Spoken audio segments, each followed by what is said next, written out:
오늘의 묵상 한 장은 역대하 25장입니다.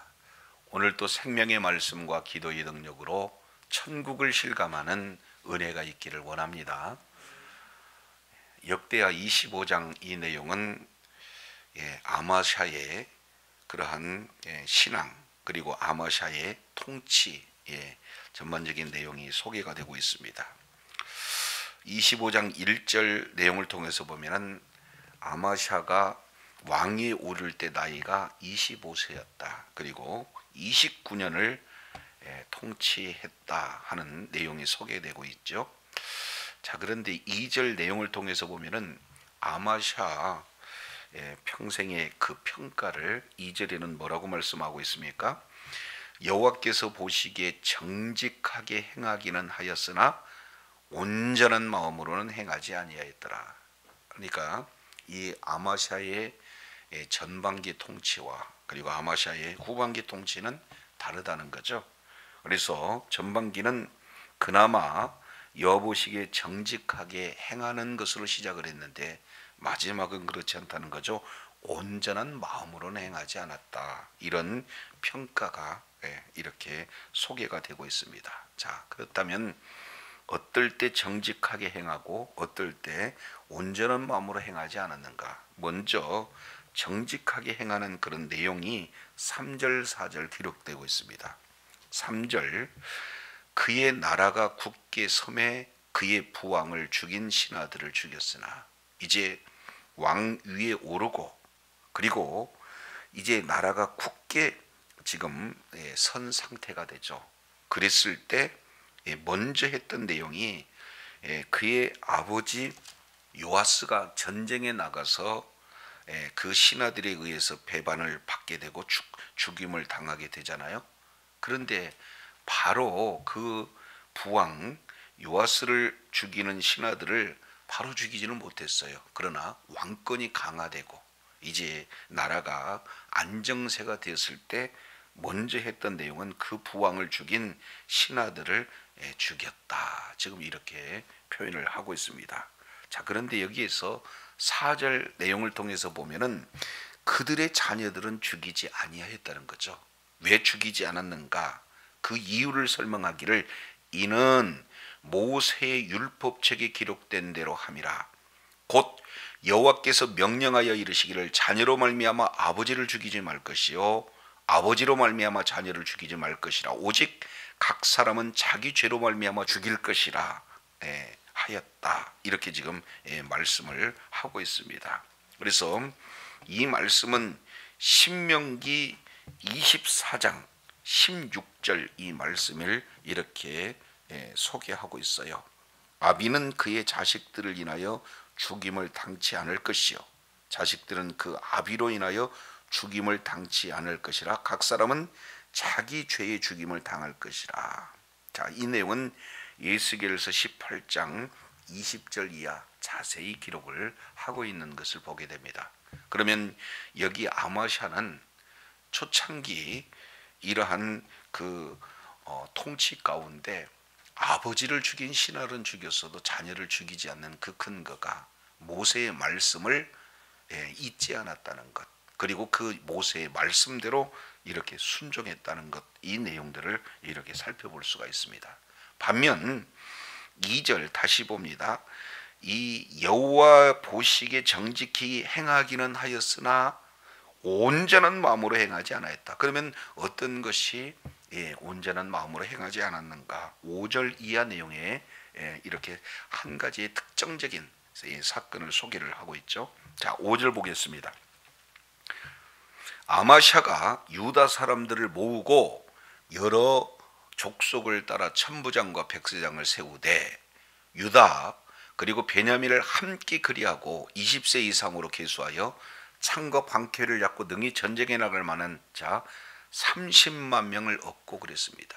그래서 이제 군대를 모으는 거죠. 이유는 지금 이 여호람 때죠. 할아버지 때 에돔을 정벌하고 조공을 받았어요.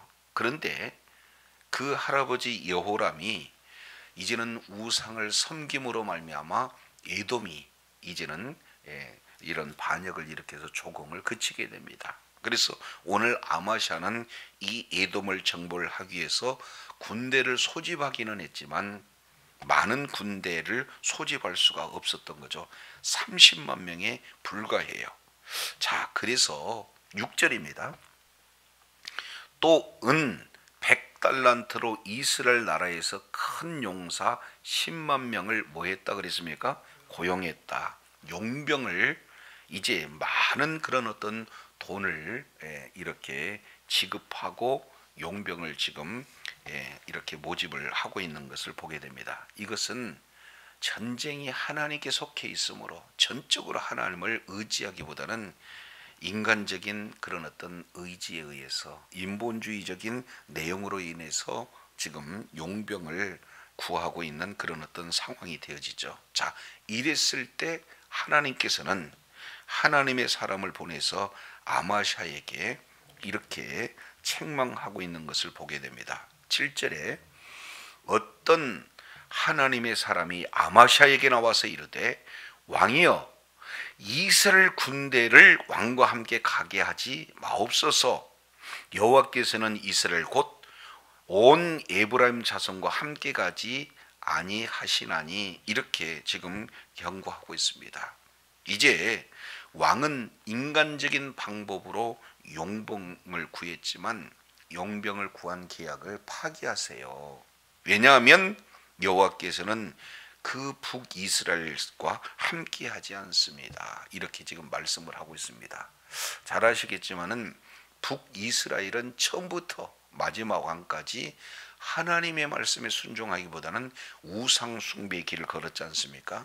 그리고 남유다가 북이스라엘과 함께 했을 때 오히려 남유다가 북이스라엘에게 여호와 신앙을 전수하기보다는 북이스라엘 우상 문화를 남유다가 받아들임으로 말미암아 신앙에 큰 문제를 발생하게 되지 않습니까? 그래서 우리 하나님께서는 우상 숭배하고 있는 이스라엘 백성들과 함께 하지 말라는 거예요.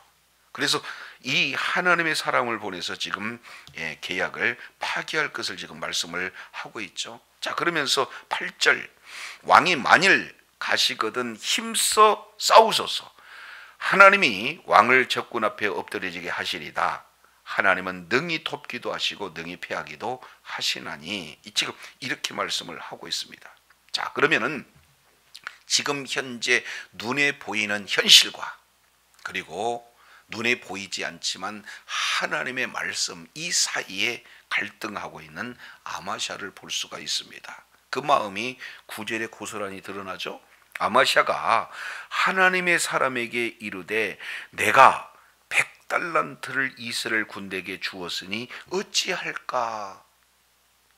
이미 용병에 대해서 이러한 많은 액수가 지급이 된 상태예요. 바로 은 100달란트 이 내용은 약 3.4톤에 해당이 됩니다. 많은 비용이 이미 지불됐는데 어떻게 했으면 좋겠는가. 지금 결정 앞서 상당히 고민하고 있는 아마샤의 모습을 이렇게 볼 수가 있습니다. 자, 이러지도 못하고 저러지도 못하고 고민만 하고 있는 그 상황 속에서 하나님의 사람이 이렇게 대답하죠. 9절 하반절 내용을 통해서 보니까 여호와께서 능히 이보다 많은 것을 왕에게 주실 수 있나이다. 이렇게 말하고 있는 것을 보게 하는 거죠. 하나님은요 절대로 손해보게 하지 않는 하나님이십니다 라는 사실을 지금 말하고 있는 거예요.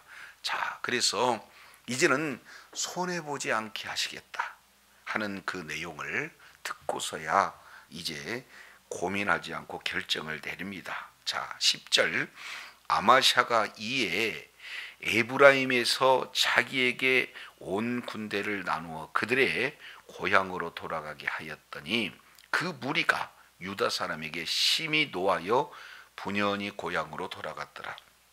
자, 이제 계약을 파기했어요. 북이스라엘과 함께 하지 않습니다. 적지만 하나님의 말씀에 의지해서 이제는 힘써 싸우기로 결정을 하고 그들에게 본국으로 돌아갈 길을 이제 이렇게 진행합니다. 여기에서 아마샤는 이제 눈에 보이는 군사보다는 눈에 보이지 않는 하나님의 말씀에 순종하고 있는 이런 어떤 내용들을 보게 됩니다. 자, 이렇게 은 100달란트를 버리고서라도 지금 하나님의 말씀에 순종하고 있는 아마샤의 모습을 이렇게 살펴볼 수가 있죠. 자, 그런데 이들이 돌아갈 때 굉장히 심하게 노하고 돌아갔다. 지금 이렇게 표현을 하고 있습니다. 이들의 기대는 은 100달란트보다도 더 중요한 것은 이제는 약탈했을 때 그 약탈물이 더 커 보이는데 그런 기회를 얻지 못한 거죠. 그래서 이제는 본국 북이스라엘로 돌아갈 때 분내면서 돌아갔다. 지금 이렇게 말씀을 하고 있습니다. 자, 11절 보시겠습니다. 아마샤가 담력을 내었습니다. 그리고 그의 백성들을 거느리고 소금 골짜기에 이르러 세일 자손 10,000명을 죽였다. 지금 이렇게 말하고 있습니다. 신앙에 근거한 승리가 지금 아마샤에게 주어지게 된 거죠. 그리고 12절 유다 자손이 또 10,000명을 사로잡아 가지고 바위 꼭대기에 올라가서 거기서 밀쳐 내려뜨려서 그들의 온 몸이 부서지게 하였더라. 그래서 10,000명은 죽이고 10,000명은 사로잡아서 사로잡힌 그들 역시 마찬가지로 지금 밀어서 죽이는 그런 일들이 나타나게 되는 거죠.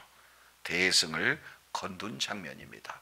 적은 숫자로 하나님께서 승리하게 하심으로 바로 이렇게 이기는 전과를 얻게 되는 겁니다. 자, 그런데 13절 보시죠. 아마샤가 자기와 함께 전장에 나가지 못하고 돌려보낸 그런 군사들이 사마리아에서부터 베드론까지 유다 성읍을 첫 번째 약탈했습니다. 그리고 사람 3,000명을 죽였습니다. 그리고 물건을 많이 노략하였습니다. 분을 내면서 지금 돌아가고 있는 그런 상황입니다. 잔뜩 전리품을 기대하고 지금 전쟁에 나와 있는데 그들의 욕심을 채우지 못한 거죠. 그래서 지금 비록 남유다와 북이스라엘로 나눠졌기는 했지만 그 뿌리는 하나잖아요. 그런데 지금 분을 내면서 자기 동족을 지금 죽이고 약탈하고 그리고 노략하는 이런 어떤 모습들을 살펴봅니다. 이것이 북이스라엘의 그런 상태예요. 하나님을 섬기지 않고 우상 숭배를 하는 그들이 얼마나 지금 이렇게 말씀에 불순종할 뿐만 아니라 얼마나 악한 그런 상황인가를 여실히 지금 보여주고 있는 그런 상태입니다. 자, 그런데요 14절 한번 보시죠. 하나님께서는 아마샤에게 하나님의 사람을 보내서 이기게 하실 것이다. 이러한 내용을 말씀을 하셨고 그리고 하나님의 사람 말대로 승리를 하게 되었잖아요. 자, 그러면은 전쟁에 이기게 하신 하나님 앞에 영광 돌리는 것이 아마샤 입장에서는 마땅한 거 아니겠습니까? 그런데 누구에게 영광 돌리는가? 14절 보시죠.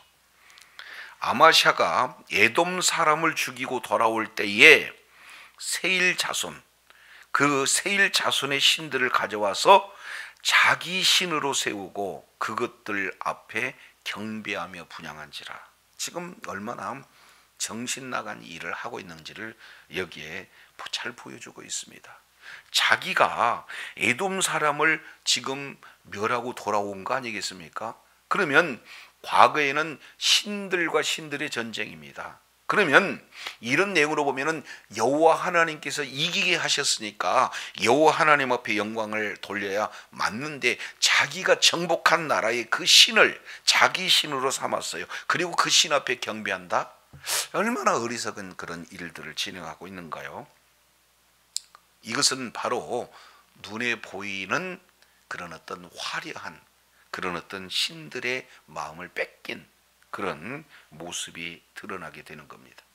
그러니까 눈에 보이지 않는 하나님보다 눈에 보이는 그런 아주 화려하고 큰 위험 있는 그런 어떤 신인 양 지금 그 신 앞에 경배하고 분향했던 아마샤의 모습을 봅니다. 자, 그러자 15절 그러므로 여호와께서 아마샤에게 뭐 했다는 거예요? 진노하셨다는 거예요. 하나님의 은혜를 망각하는 것도 유분수지 우상에게 숭배한 이것은 당연히 하나님 앞에서 지금 진노하시고 그 선지자를 보내서 아주 책망하시는 모습이 15절 이렇게 말씀하고 있죠. 저 백성들의 신이 너희 백성을 왕의 손에서 능히 구원하지 못하였거늘 왕은 어찌하여 그 신들에게 구원하였까? 아니 자기 백성들도 구원하지 못한 그 신인데 자기가 머리한 나라의 신을 이렇게 경배한다는 게 이게 말이나 됩니까? 지금 이렇게 말하고 있는 거 아니에요? 자, 그러면서 16절 선지자가 아직 그에게 말할 때 끊어지지 않았다는 거죠. 자, 그런데 이미 아마샤 마음은 높아졌어요. 교만했다 그 말이죠. 그래서 16절 이렇게 왕이 이렇게 얘기합니다. 우리가 너를 왕의 모사로 삼았느니라 그치라 어찌하여 맞으려 하느냐. 굉장히 지금 모욕을 주고 있습니다. 예, 경고하고 있는 이런 어떤 모습이잖아요. 그래서 이제는 더 이상 하나님의 말씀을 듣고자 하는 마음이 없어져 버렸습니다. 그리고 하나님의 말씀을 선포하는 그 가운데 그치게 말했고 치겠다고 하고 지금 위협까지 하고 있는 이런 어떤 모습을 하고 있어요. 자, 이에 선지자가 그 요구대로 그치기는 했지만 뭐라고 왕에게 말하고 있습니까? 16절 하반절 내용을 보니까 왕이 이 일을 행하고 나의 경고를 듣지 아니하니 하나님이 왕을 멸하시기로 작정하는 줄 아노라. 지금 이렇게 표현하고 있습니다. 그러니까 결국 이제 하나님의 말씀을 듣지 않는다라는 것은 하나님께서 멸하기로 작정됐다는 사실을 지금 통보하고 있는 그런 모습들을 봅니다. 자, 그런데 안 들리는 거예요. 하나님의 말씀이 그대로 이루어진다는 사실을 아마샤는 이게 받아들이지 않는 거예요. 자, 그래서 잠깐의 그런 어떤 승리로 마음이 높아졌어요. 하나님의 말씀을 듣지 않습니다. 오히려 선지자를 위협합니다. 자, 그래서 그가 내린 결정 한번 보시죠. 17절입니다. 유다 왕 아마샤가 상의를 하고 예후의 손자 여호아하스의 아들 이스라엘 왕 요아스에게 사신을 보내어 이르되 오라 서로 대면하자 한지라. 여기서 서로 대면하자 하는 것은 선전포고가 되어지는 거죠. 그러니까 하나님을 의지하지 않고 자기의 힘을 의지해서 아주 강력한 북이스라엘과 일전을 지금 치르겠다 선전포고하고 있는 이런 상황이에요. 그런데 이때 북이스라엘 왕이 요아스 아닙니까? 이 요아스는 예후의 손자예요. 예후는 누굽니까? 바로 아주 강력했던 이 북이스라엘 아합 왕조를 무너뜨리는 그런 왕이었습니다. 그때 남의 유다 왕 이제 아합과 여호사밧의 연원 정책으로 인해서 병문안했던 아시아까지 죽인 왕이 아합 왕 아닙니까? 그러니까 우리 할아버지가 너희의 지금 할아버지 지금 죽였지 않았느냐. 그런데 어떻게 감히 하면서 비유를 들어서 지금 말하고 있는 걸 볼 수가 있습니다. 자, 18절 하반절 내용을 보니까 유다 왕 아마샤에게 이렇게 말하고 있어요. 레바논 가시가 레바논 백향목에 보내어 이르기를 내 딸을 내 아들에게 주어 아내를 삼게 하라 하였더니 레바논 짐승이 지나가다가 그 가시나무를 짓밟았느니라.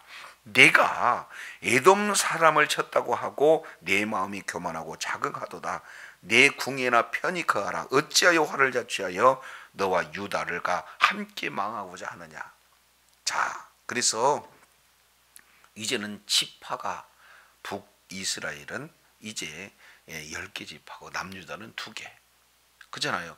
예. 그리고 이 군사 면에서도 이게 차이가 너무나 나요. 그런데도 불구하고 지금 선전포고가 있으니까 어떻게 지금 에돔을 쳐서 이겼다고 이렇게 교만하느냐. 왜 함께 지금 화를 자초하고 있느냐. 경고하고 있는 그런 모습들을 봐요. 자, 그런데 20절 이미 마음이요 높아져 있는 이 아마샤는 듣지 않습니다.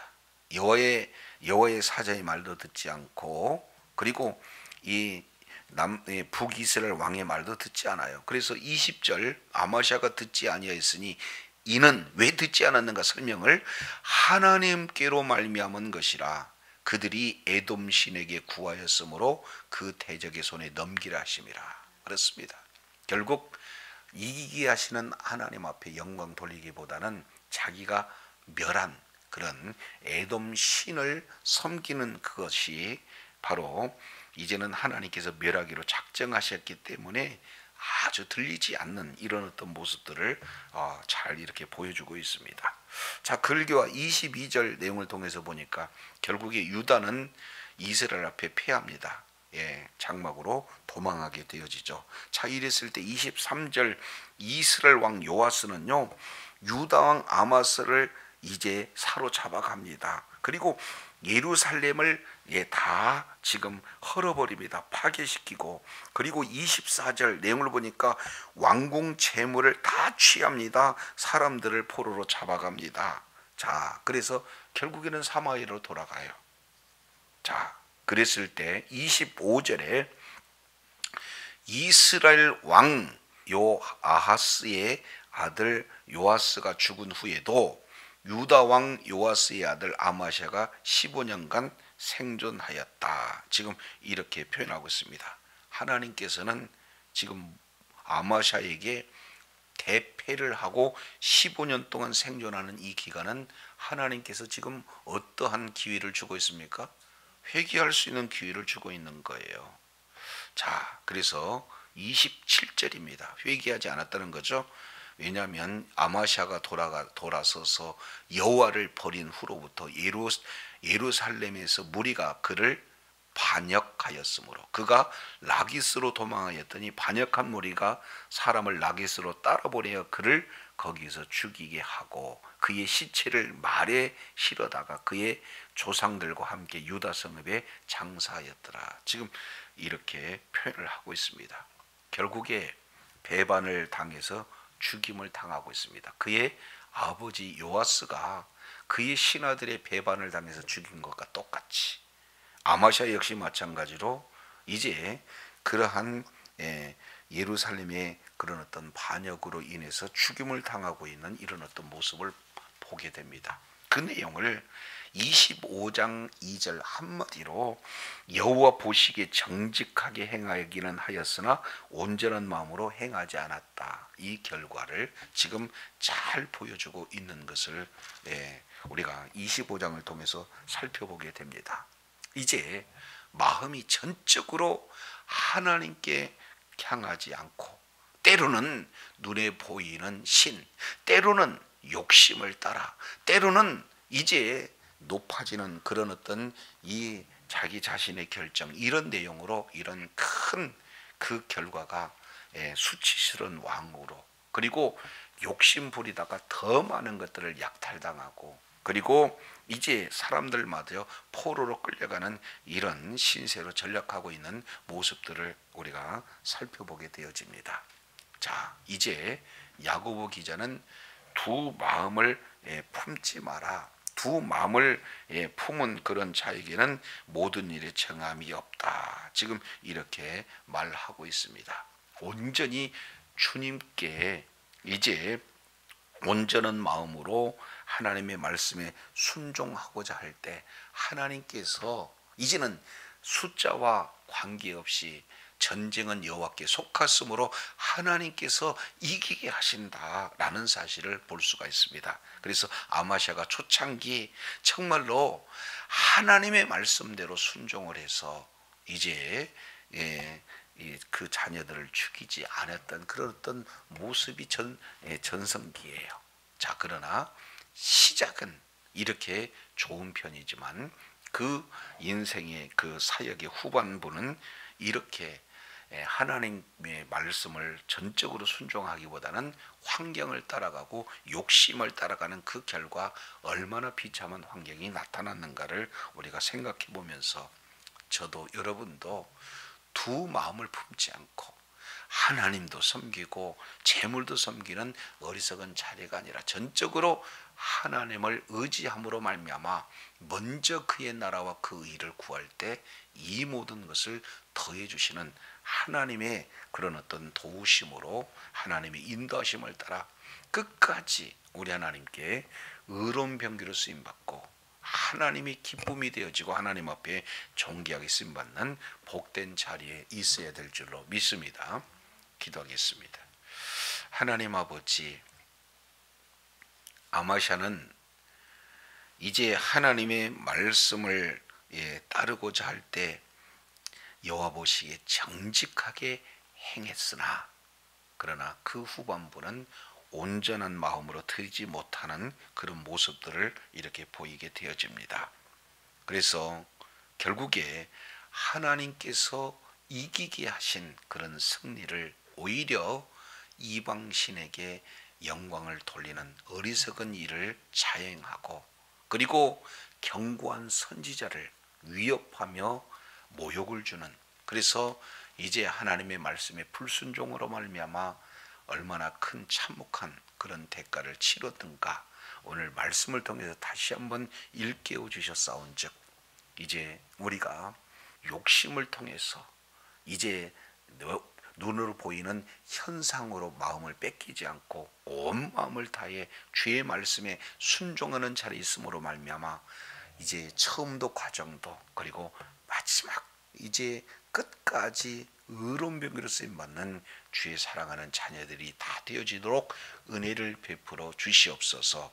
감사드리며 예수님 이름으로 기도드립니다. 아멘.